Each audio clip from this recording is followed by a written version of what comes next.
Welcome back. Today we're going to have a more traditional video and actually go over the top 10 books that I read in 2024. These are in no particular order, but I did go through my bookshelves and look through my Kindle and go on my Goodreads and see what I read over the last year.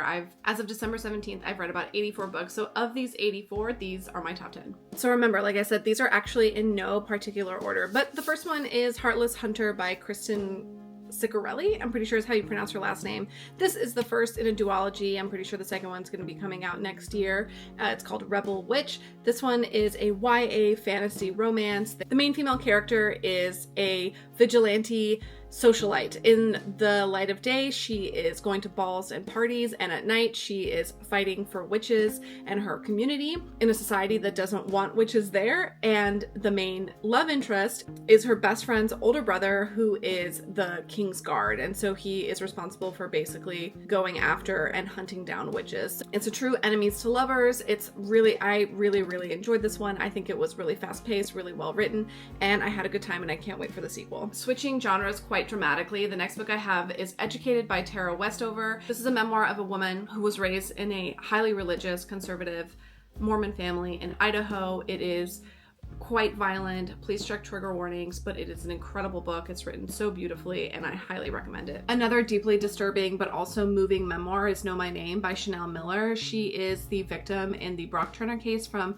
quite a few years ago. It was a sexual assault case of a Stanford swimmer versus a local Bay Area 20-something, and it really takes a deep dive into the system and what it means to kind of press charges if you're the victim of sexual abuse and the psychological trauma that has on you and your family and the people around you. It is an incredibly hard book to read, let alone listen to, which is what I did. I listened to it on audio.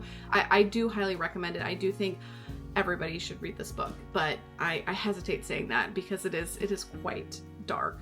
The next book I have is by Ali Hazelwood, so much lighter of a read. She is a contemporary romance author, and this is actually her first YA debut. It is about a couple that are chess competitors. The main female character is helping support her family, and then she ends up finding herself back into chess after leaving it for a multitude of reasons, and then she ends up meeting the main male character in a chess competition, and she's like one of the first people to beat him in a very long time. So it is very cute, lots of banter. I really enjoyed it. It is on like the older of the YA stuff, so there is like hints of, sexual conduct and stuff like that if you are concerned about that. And then the next book by Ali Hazelwood is on the other extreme of things. This is Bride. This is her first paranormal romance, and I have heard that there is going to be a continuation of this, and there should be more interconnected standalone like her contemporary romances. The main character is a vampire who's kind of a misfit in her own community, and she ends up being forced into an arranged marriage with the alpha of the werewolf pack that is in the same city, and obviously they have conflict with those, but it's how they maintain peace is with this arranged marriage. So she's been offered up as essentially a tribute to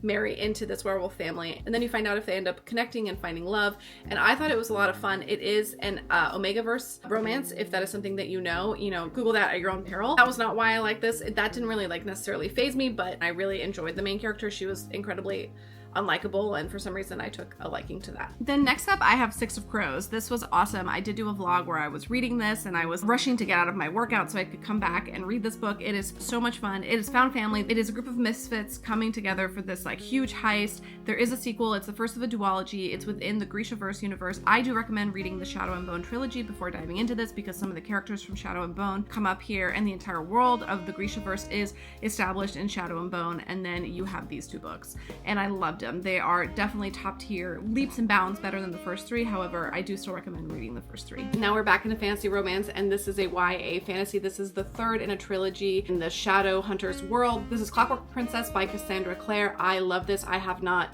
cried in a book like this in a very long time. I actually think I caught it on camera, so you can see that on my channel if you are interested.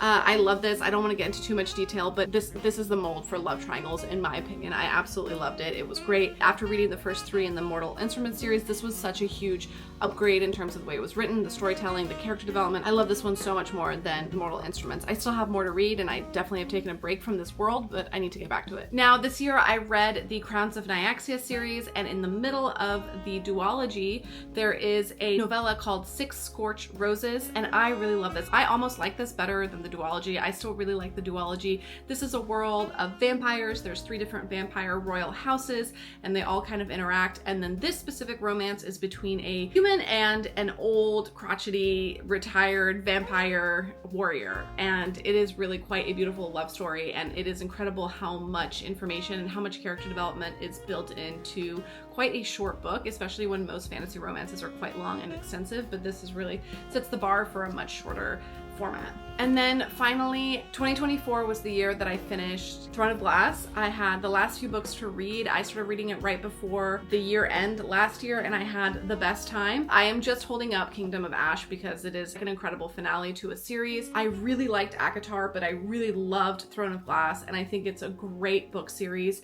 Queen of Shadows is probably my favorite one. Crown of Midnight also. I don't know. I love those two. Heir of Fire. Oh, anyway, I kind of love that middle section even more. I loved every single book. I think they're great. I definitely recommend them. If you're under a rock and you haven't heard of them and you're interested in some incredible found family, great character development, all sorts of different independent things happening at the same time and coming together. Anyway, it's a ton of fun, and it is an incredible way to get immersed into a world and rekindle your love of reading or find your love of reading for the first time. Anyway, those are my top 10 books of 2024. Thank you so much for watching. I hope you enjoyed this video. Please subscribe if you haven't already, and I'll see you next time. Bye-bye.